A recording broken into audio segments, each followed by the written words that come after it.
हम इंसान इस धरती पर कहां से आए, कैसे थे हम इंसानों के पहले पूर्वज, आखिर इतिहास की वो कौन सी घटना थी जिसने इंसानों को जन्म दिया, इंटेलिजेंस का जन्म कैसे हुआ, किसने नग्न घुमक्कड़ इंसानों को कपड़े पहनना सिखाया, बोलना सिखाया, कैसे अंतरिक्ष ने धरती पर लाइफ का बीज बोया। दोस्तों, आज से 3.5 अरब साल पहले पृथ्वी पर एक ही प्रकार की लाइफ थी, यानी सिंगल सेल लाइफ। लेकिन अरबों सालों के थपेड़े खाते हुए आज करोड़ों स्पीसीज धरती पर मौजूद है। हम इंसान 37 खरब से भी ज्यादा बैक्टीरियाज की कॉलोनी है। लेकिन इन करोड़ों स्पीसीज से अलग है हम इंसान, जिसमें भाषा और संस्कृति भी मौजूद है। ऐसे में इतने कॉम्प्लेक्स इंसान की उत्पत्ति कैसे हुई? वो सब चीजें जो हमें इंसान बनाती है, आखिर कैसे नेचर से हमें मिली?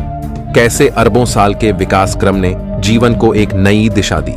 चलिए जानते हैं आज के इस एपिसोड में। हमारी पृथ्वी पर 3.5 अरब साल पहले रहस्यमय ढंग से लाइफ पैदा हुई। उससे पहले पृथ्वी पर लाइफ का कोई नामो निशान नहीं था, यानी इसकी उत्पत्ति से लेकर 1 अरब साल तक पृथ्वी लाइफ से सूनी थी। पृथ्वी पर कॉन्शियसनेस पैदा ही नहीं हुई थी। 1 अरब साल तक पृथ्वी अनकॉन्शियस थी, लेकिन 3.5 अरब साल पहले कुछ ऐसा हुआ जिसने पृथ्वी पर एक ग्रेटेस्ट शो को जन्म दिया। उस शो का नाम है एवोल्यूशन। जब से लाइफ पैदा हुई तब से लेकर अब तक प्राकृतिक आपदाएं हमेशा से लाइफ की दुश्मन बनी रहीं, और यही कारण है कि 5 बार प्रलय ने लाइफ को खत्म करने की कोशिश की, लेकिन लाइफ हमेशा सरवाइव करती गई। न सिर्फ सरवाइव, बल्कि कॉम्प्लेक्स फॉर्म में विविध प्रकार के जानवर धरती पर पैदा होते चले गए। शुरुआत में जन्मी सिंगल सेल बैक्टीरिया लाइफ की सबसे सिंपल फॉर्म थी, और धीरे धीरे नेचर ने इसे कॉम्प्लेक्स बनाना शुरू किया। अरबों सालों में लाइफ समुद्र से भूमि पर और भूमि से आसमान में कदम रखने लगी। इन अरबों सालों में इंसान का कोई नामो निशान नहीं था। आज से 65 मिलियन साल पहले डायनासोर्स जैसी प्रजाति का भी अंत हो गया था। डायनासोर्स के युग का अंत होने के बाद अब धरती पर मैमल्स का राज होना बाकी था। मैमलियंस धरती पर मौजूद सभी स्तनधारियों और इंसानों के पूर्वज थे, जो साइज में चूहे के जितने छोटे थे। लेकिन नेचुरल सिलेक्शन और एवोल्यूशन के चलते मैमल्स की भी कई अलग अलग प्रजातियां पैदा होने लगी। डायनासोर के मरने के बाद अब धरती मैमल्स के लिए खुला मैदान थी। जो मेमल्स डायनासोर के डर से बिलों में छुप कर रहते थे, वे अब बेखौफ घूम सकते थे। अब वे दिन दहाड़े एक नए एनवायरनमेंट में रहने लगे। अब मैमल्स ने अपनी आजादी का फायदा उठाकर अलग अलग वातावरण में रहना शुरू किया। इस वजह से नेचुरल सिलेक्शन के चलते मैमल्स भी कई प्रकार के जीवों में विकसित होने लगे। लेकिन दोस्तों, डायनासोर अभी पूरी तरह नहीं मरे थे, बल्कि उड़ने वाले डायनासोर की कई प्रजातियां अभी भी सरवाइव कर गई थीं। पर बदलते मौसम और वातावरण की वजह से वे भी धीरे धीरे बर्ड्स में इवॉल्व करने लगे। इन मैमल्स को विचित्र प्रकार के जीवों में तब्दील होने में अगले करोड़ों साल लगे, जहां मैमल्स इवॉल्व होते होते प्राइमेट में तब्दील हुए। इन्हीं प्राइमेट्स से आगे चलकर इंसान की उत्पत्ति होनी थी। आमतौर पर हम प्राकृतिक घटनाओं से डरते हैं, लेकिन आज से 70 लाख साल पहले एक ऐसी प्राकृतिक घटना हुई जिसके लिए हम प्रकृति के शुक्रगुजार हैं, क्योंकि आइस एज की उस घटना ने इन प्राइमेट को मजबूर किया अपने पैरों पर खड़े होने के लिए। यह पहला कदम था इंसान की उत्पत्ति की ओर। इसी के साथ उस समय अफ्रीका में पैदा हुए ऊंचे ऊंचे पहाड़ों की वजह से अफ्रीका के उमस भरे जंगल धीरे धीरे सूखे और ठंडे पड़ने लगे। ऐसे में पेड़ों पर कूदने फांदने वाले प्राइमेट्स के लिए एक बड़ी परेशानी हो गई। अब बड़े पेड़ों की तादाद कम होने लगी और उनकी जगह घास ने ले ली। अब नेचर के इस खेल ने इन प्राइमेट को मजबूर किया कि वे 2 पैरों पर चले, ताकि वे दूर तक देख पाएं और खाने की तलाश कर पाएं। दोस्तों, इस वजह से जो प्रजाति बंदरों से अलग हुई वो थी होमिनिड्स। यहां से नेचर ने इंसानियत का बीज बोना शुरू कर दिया था, लेकिन इसकी फसल उगने में अगले 70 लाख साल बाकी थे। होमिनिड्स के अलग होने पर सबसे पहले इवॉल्व होने वाली स्पीसीज का नाम था सहेलांथ्रोपस। इन्हें देखकर बंदरों जैसी ही फीलिंग आती थी, लेकिन बदलते एनवायरनमेंट ने इस फीलिंग को भी बदल दिया।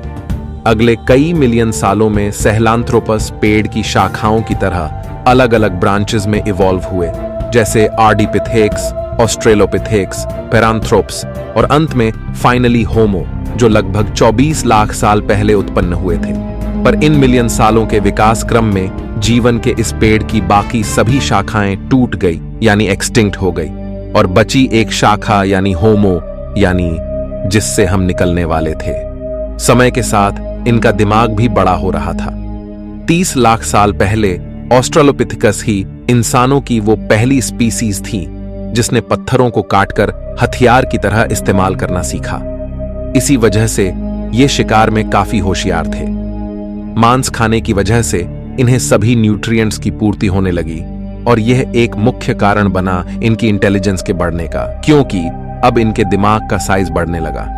इस तरह आज से तकरीबन 20 लाख साल पहले होमो जीनस की उत्पत्ति हुई, और इस जीनस की पहली स्पीसी थी होमो हैबिलिस यानी हैंडीमैन, जिसने पत्थर के औजारों को और मॉडिफाई किया। वहीं होमो जीन्स में एक और स्पीसी पैदा हो रही थी, वह थी होमो इरेक्टस, जो आज से करीब 18 लाख साल पहले अस्तित्व में आए। ये वो पहली स्पीसी थी जो 2 पैरों पर सीधा खड़े रह सकती थी। अपने पैरों पर खड़े होकर इसी स्पीसी ने नेचर की जिम्मेदारी को संभाला, और इन्होंने सबसे पहले आग को कंट्रोल करना सीखा। यानी हम कह सकते हैं कि आग का आविष्कार आज से 18 लाख साल पहले हुआ। लेकिन अपने आप आग की खोज कैसे हुई? दोस्तों, वैज्ञानिकों के अनुसार यह संभव हो सकता है कि प्राकृतिक घटनाओं जैसे बिजली कड़कना या सामान्य घटनाएं जैसे चकमक पत्थर का नेचुरली आपस में टकराना, जिसे देखकर एक क्यूरियोसिटी जगे कि आखिर ये नई चीज क्या है। अब दिमाग तो इनका बढ़ ही रहा था, ऐसे में क्यूरियोसिटी भी बढ़ रही थी। होमो इरेक्टस और अन्य प्रजातियों को जानवरों का शिकार करना या उससे बचने के लिए एक नई चीज मिल गई थी, वो थी आग।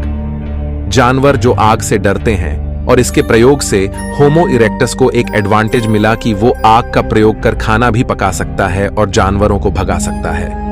पके हुए मांस को खाने से उनका शरीर उसे सही से पचा सकता था। इस वजह से इनका दिमाग और अधिक विकसित होने लगा। अब यही ट्रेंड बाकी होमो स्पीसीज ने भी कॉपी कर लिया और उसे यूज लेने लगे, जिससे बाकी इंसानों की स्पीसी का भी दिमाग विकसित होने लगा।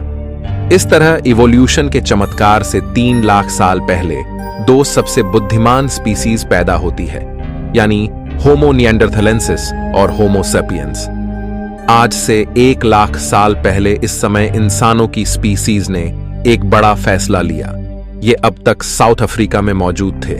ये वहां से माइग्रेट कर धरती के अलग अलग इलाकों पर जाकर बसने लगे।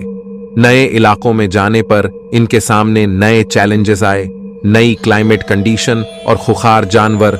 अब अपने सर्वाइवल के लिए इन्होंने दिमाग लगाया और नए विकसित हथियार तैयार किए। अब इन हथियारों की वजह से ये शिकार को काट सकते थे और दूर दूर तक ले जा सकते थे। इस समय कुछ और नए चैलेंजेस सामने आते हैं, जैसे हिरन जैसे जीवों का शिकार करना, जिसके लिए एक साथ मिलकर काम करने की जरूरत थी। और इस तरह टीम वर्क में काम करने के लिए एक नए आविष्कार की जरूरत थी, वो थी भाषा। एक दूसरे से कम्युनिकेट करना, और यह भाषा की शुरुआत हुई इशारों से, अलग अलग सिग्नेचर से। यह भाषा की शुरुआत थी जिसे प्रोटो लैंग्वेज कहा जाता है। अब लैंग्वेज जैसी एक नई चीज आने से इन ह्यूमंस ने उसका खूब प्रयोग करना शुरू किया। वहीं लैंग्वेज के और कॉम्प्लेक्स बनने का कारण था ह्यूमंस के बीच इंटरेक्शन, आपस में होने वाले कॉम्प्लेक्स इंटरेक्शन और डिटेल में चीजों को एक्सप्लेन करने के लिए धीरे धीरे लैंग्वेज इवॉल्व होने लगी। अब इंसान की शरीर की ऊर्जा दिमाग पर अधिक खर्च होने लगी, जिससे इवोल्यूशन दिमाग का हुआ। लैंग्वेज की वजह से ब्रेन के कॉग्निटिव पार्ट ने ग्रो किया। दोस्तों, हो सकता है कि लैंग्वेज की वजह से चुगली करने का आविष्कार भी फीमेल्स ने उसी समय किया होगा। लेकिन दोस्तों, अब तक जो ह्यूमन स्पीसीज नग्न घूमती थीं, आखिर ऐसा क्या हुआ जिस वजह से उन्होंने कपड़े पहनना सीखा? वैज्ञानिकों के अनुसार हमारे प्राचीन इंसानी पूर्वजों के शरीर पर बाल अधिक हुआ करते थे, लेकिन धीरे धीरे उनके फर लूज होने लगे। अब क्लाइमेट चेंज होने की वजह से और माइग्रेशन के कारण ठंडे इलाकों में रहने की वजह से इंसानों ने अपने स्टोन टूल्स का प्रयोग करके, वैज्ञानिकों के अनुसार आज से 1,70,000 साल पहले इंसानों ने कपड़ों का आविष्कार किया। अब इंसानों की स्पीसीज में होमो निएंडरथैल्स और होमो सेपियंस ही बची थीं और वे आइस एज के बर्फीले युग से गुजर रही थीं। और फ्रेंड्स, इस तरह लगातार डेवलप होते होते आज से 30,000 साल पहले होमो सेपियंस और होमो निएंडरथैल्स में से एक ही स्पीसीज सरवाइव कर पाई। वो थी हम इंसान, यानी होमो सेपियंस। और वैज्ञानिक पूरी तरह से नहीं जानते कि आखिर क्यों और कैसे होमो निएंडरथैलेंसिस विलुप्त हुए।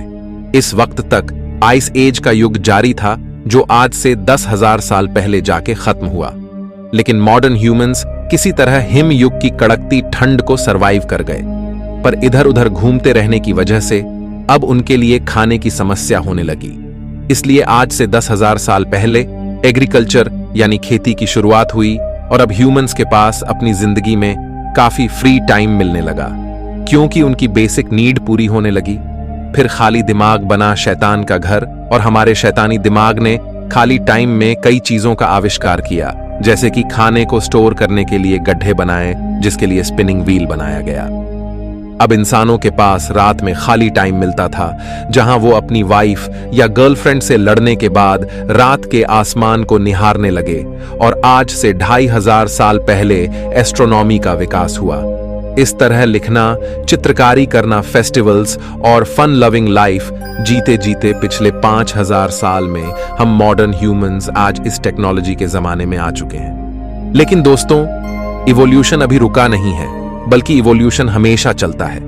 आज भी हम इंसान इवॉल्व हो रहे हैं। जैसे नाखून बढ़ते हुए हमें दिखाई नहीं देता, लेकिन लंबे समय बाद वह काफी बड़ा हो जाता है। इस तरह इवोल्यूशन की प्रक्रिया काफी धीरे होती है और आगे आने वाले मिलियन सालों में न जाने हम इंसान किस रूप में बदल जाए।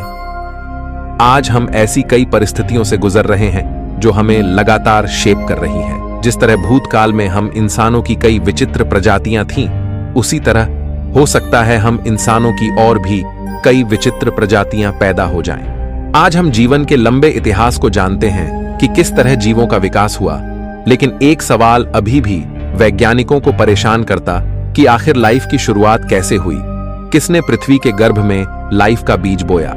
यह एक बहुत बड़ा रहस्य है। लेकिन कुछ वैज्ञानिकों के अनुसार 4 अरब साल पहले लाखों एस्टेरॉयड की वर्षा में उन्हीं एस्टेरॉयड्स के साथ एमिनो एसिड मॉलिक्यूल्स के रूप में लाइफ भी अपने सूक्ष्म रूप में पृथ्वी पर आई। लेकिन अगर यह सच है तो यह सवाल उठता है कि हमारी जैसे ही लाइफ किसी अन्य ग्रह पर भी इन्हीं एमिनो एसिड मॉलिक्यूल्स से क्यों नहीं आ सकती। आखिर आज पृथ्वी पर ही इंसान क्यों है, अन्य ग्रहों पर हमें कोई लाइफ क्यों नहीं मिली। इस बारे में आप क्या सोचते हैं?